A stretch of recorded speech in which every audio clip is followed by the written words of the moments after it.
Because contrary to popular belief, most people think that the employer has the upper hand on employees. California is a very, very overregulated state when it comes to the employment laws, labor laws, the employer-employee relationship. Wage and hour in California, wage and hour claims in California are out of control.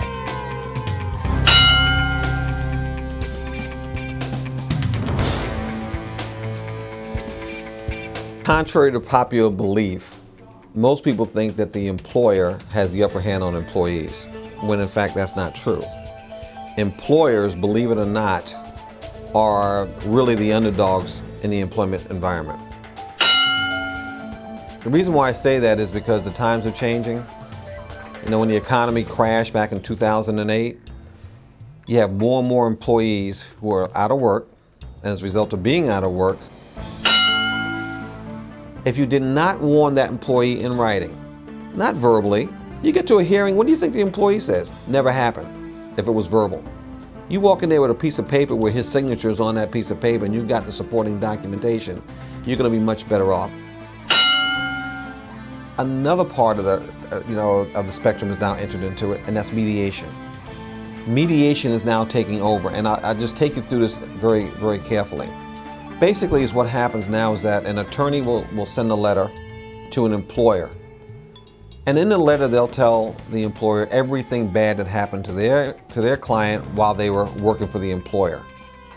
Now, when the employer gets that letter, they look at it and say, oh my God, where does all this come from? This is not what happened. If you're an employer, if there's an employer that only has one employee, they are subject to a lawsuit by that one employee. If you've got 50 employees, how many out of there may be potential litigants? They have a fear with their employees that in fact that they're going to be sued. And if they don't have that fear, they need to have that fear.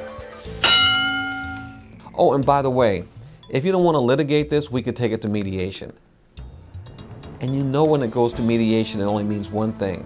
The employer is going to have to write a check at the conclusion of the mediation. And that's what I mean by that is just simply that it has gotten to the point where it is cheaper to settle than it is to litigate. There are so many businesses where the owners are not hands-on.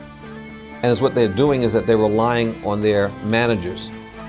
The managers are the ones that are interacting with these individuals on a day-by-day basis, but they're the ones that are making the mistakes. The owners need to also be proactive with making sure that their managers are properly trained. The courts are getting tired of all the litigation. They're putting certain pressures on managers. That's why AB 1825 came out, which says that all employers in the state of California who have 50 more employees have got to have their sexual harassment training for their managers and their supervisors every 2 years. So that's why it's incumbent upon employers, as an example, to make sure they have good representation. Whoever's advising them need to be very experienced in this area.